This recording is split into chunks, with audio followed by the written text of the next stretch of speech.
अस्सलाम वालेकुम। इस लेक्चर के अंदर हम स्टाइलिंग HTML के टैग्स की करेंगे कि हमारे पेज के ऊपर डिफरेंट अगर हम फ़ॉन्ट चेंज करना चाह रहे हैं, साइज़, कलर और बहुत सी चीज़ें हैं, तो उनको हम कैसे करेंगे। एक वे तो ये है जो कि बैड वे है कि आप फ़ॉन्ट का एक टैग यूज़ करें और उसके एट्रीब्यूट्स एडजस्ट करें। जैसे यहाँ पे फ़ॉन्ट का ये वाला टैग एक है यूज़ किया हुआ है, इसके फेस का एट्रीब्यूट है एरियल, और ये वाला जो कंटेंट है उसका जो आपका फ़ॉन्ट है वो सिलेक्ट हो जाएगा एरियल का। अगर बोल्ड करना है किसी को तो आप बी का टैग यूज़ कर सकते हो, और साइज़ करना है तो +4, कलर फेमस कलर्स आप दे सकते हैं। But this is not a good way. Actually good way क्यों नहीं है? क्योंकि आप HTML के अंदर एम्बेड कर रहे हो अपनी स्टाइलिंग को, और there should be clear segregation कि आपकी जो स्टाइलिंग की लॉजिक है वो टोटली डिफरेंट होनी चाहिए as compare to your from your HTML। क्योंकि अगर आपके पास मल्टीपल पेजेस हैं और बाद में अगर आपको चेंज का कहा जाता है तो फिर आपके लिए चेंज आसान नहीं होगी। उसका जो बेस्ट वे है वो ये है कि उसकी जगह पे आप फ़ॉन्ट के टैग की जगह पे स्टाइलिंग यूज़ करें। स्टाइलिंग क्या है? ये एक सेपरेट लैंग्वेज है, इसको CSS कहते हैं, कैस्केडिंग स्टाइल शीट्स। ये फाइल अलग से क्रिएट होगी और आपके पास उसको लिंक के टैग के साथ इसको हम इस तरह से हेड के अंदर लिंक का टैग लिखेंगे और href में उस फाइल का पाथ देंगे, रिलेटिव पाथ। टाइप उसकी कर देंगे टेक्स्ट स्लैश CSS। REL के वैल्यू हम दे देंगे स्टाइल शीट की, और मीडिया कर देंगे स्क्रीन। अगर आपका पेज रेंडर होने के लिए जा रहा है स्क्रीन के ऊपर तब ये CSS अप्लाई होगी। अगर हम मीडिया प्रिंट कर देंगे तो वो CSS जब पेज प्रिंटिंग के लिए जाएगा तब अप्लाई होगी। तो आप सेपरेट फाइल्स लिख सकते हो स्क्रीन के लिए और उसके लिए आपके प्रिंटर के लिए। क्योंकि प्रिंटर ज़्यादातर ब्लैक एंड वाइट होते हैं तो बहुत ज़्यादा फैंसी कलर्स जो हैं उनके लिए हमें सेपरेट स्टाइलिंग करनी पड़ेगी, और वो हम स्टाइलिंग यूज़ कर सकते हैं। सेपरेट स्टाइल शीट जो है वो पेज के साथ अटैच की जा सकती है। आप एक से ज़्यादा स्टाइल शीट्स अटैच कर सकते हैं। आप स्टाइल शीट को, CSS को HTML के पेज के अंदर लिख सकते हैं, स्टाइल के टैग के अंदर, जिस तरह यहाँ पे हुआ है हेड के सेक्शन के अंदर ऊपर वाले सेक्शन में। तो जो CSS है उसकी नेचर क्या है? CSS लैंग्वेज की नेचर ये है कि आपका जो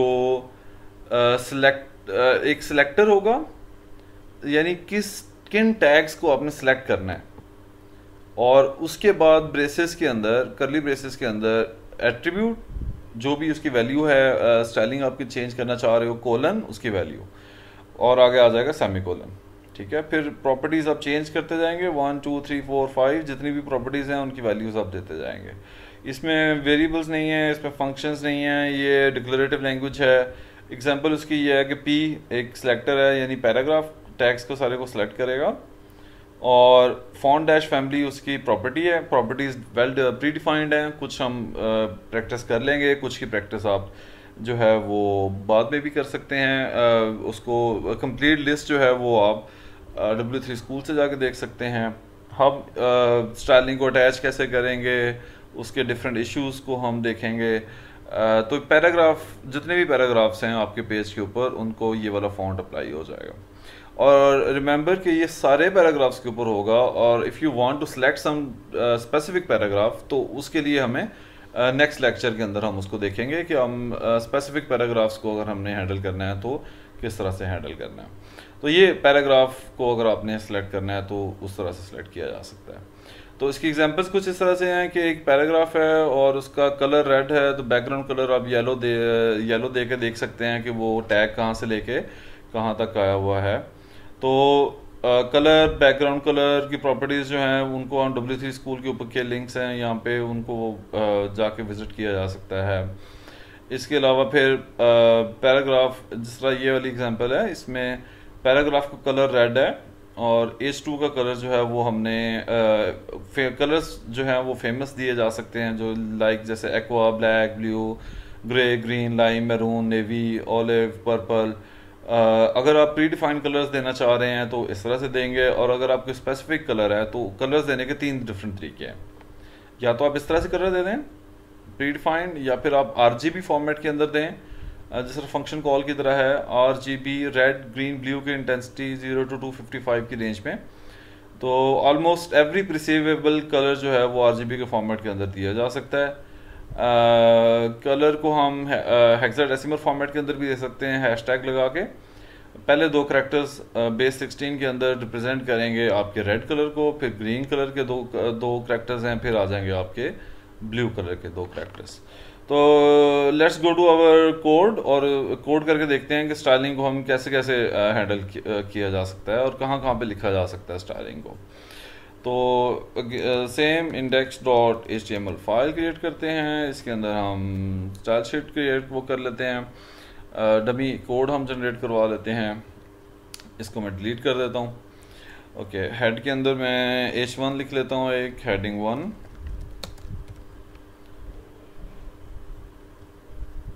एक मैं H2 लिख लेता हूँ हेडिंग लेवल 2, और एक मैं पैराग्राफ लिख लेता हूँ और उसके अंदर मैं सैम्पल टेक्स्ट लिख लेता हूँ। ओके, इस पेज को अगर हम अपने ब्राउज़र के अंदर देखें तो वो पेज हमारा कुछ इस तरह से नज़र आ रहा है। हेडिंग 1 है, हेडिंग 2 है और हेडिंग 3 आ गई आपकी। नो वी वांट टू सी कि हम स्टाइलिंग किस तरह से कर सकते हैं। तो पहला तरीका का तो ये है कि आप इसके जो पैराग्राफ है इसके अंदर स्टाइल का एट्रीब्यूट लिखें और यहाँ पे प्रॉपर CSS लिख दें, जो वैल्यूज आप प्रोवाइड करना चाह रहे हैं ना। मसलन इसको मैं कलर को कर देता हूँ रेड। ओके, कलर रेड आ गया, तो पैराग्राफ का कलर रेड हो जाएगा। और कलर रेड दे दिया है, सेमीकोलन लगा के बैकग्राउंड डैश कलर जो है वो हम RGB फॉर्मेट के अंदर दे देते हैं। चलें अभी हम इसको येलो दे देते हैं, तो बैकग्राउंड कलर आपका येलो हो गया और फोरग्राउंड कलर आपका रेड हो गया। तो फर्स्ट वे स्टाइलिंग की ये है कि आप सिलेक्टर ना लिखें, स्टाइल का एट्रीब्यूट लिखें, style is equal to this, और फिर उसको यहाँ पे अप्लाई करवा दें। ओके, CSS लिख दें अपनी यहाँ पे। दूसरा वे ये है स्टाइलिंग का कि आप हेड के सेक्शन के अंदर आएं, यहाँ पे स्टाइल का टैग लिखें।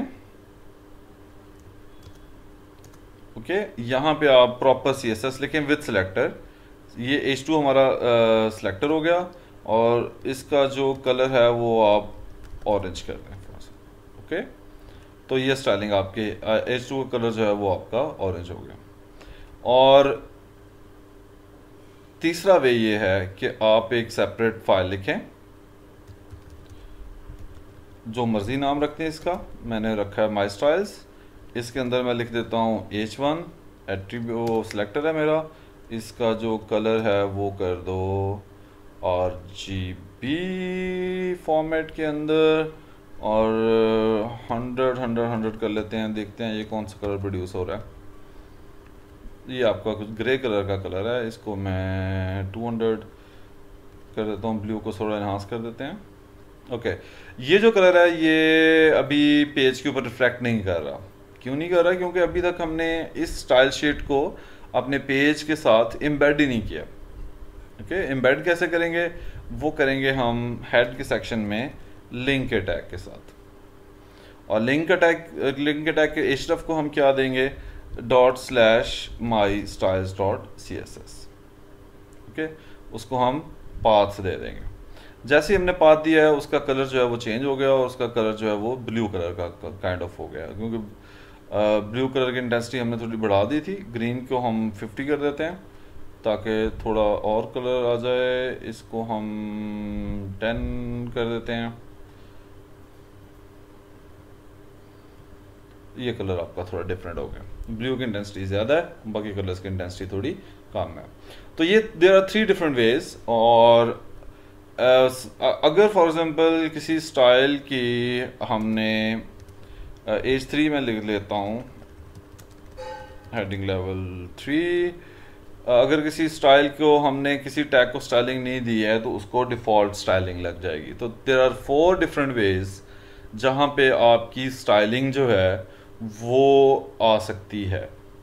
और वो 4 वेज कौन कौन से हैं? पहला ये डिफ़ॉल्ट अगर आपने प्रोवाइड नहीं की है, दूसरा ये आप स्टाइल के एट्रीब्यूट के अंदर लिख दें, तीसरा है आप पेज के अंदर स्टाइल के टैग के अंदर लिख दें, चौथा है आप सेपरेट फाइल के अंदर CSS लिख दें। तो ये 4 डिफरेंट वेज हैं जहाँ से आप अपनी स्टाइलिंग जो है वो अप्लाई करवा सकते हैं।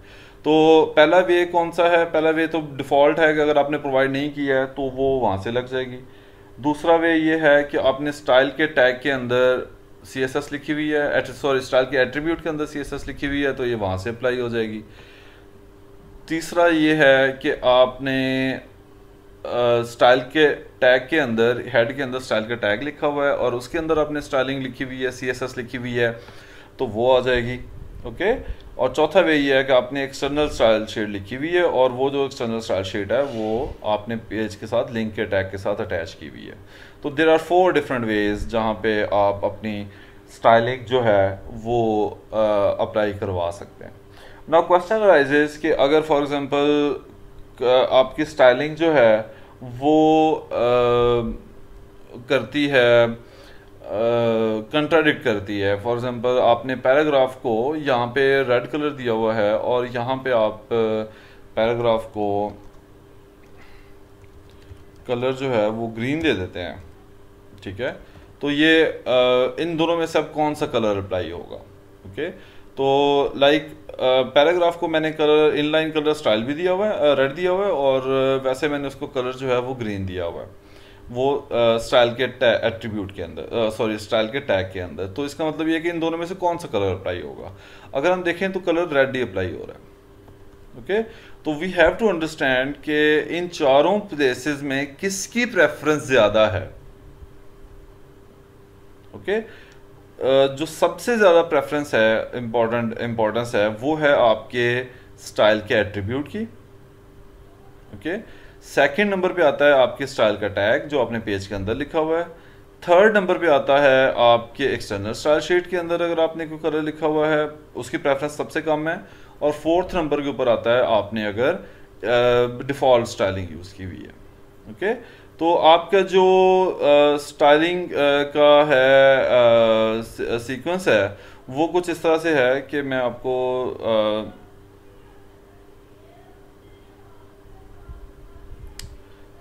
सेकेंड। तो ये हमारे पास 4 डिफरेंट प्लेसेस हैं।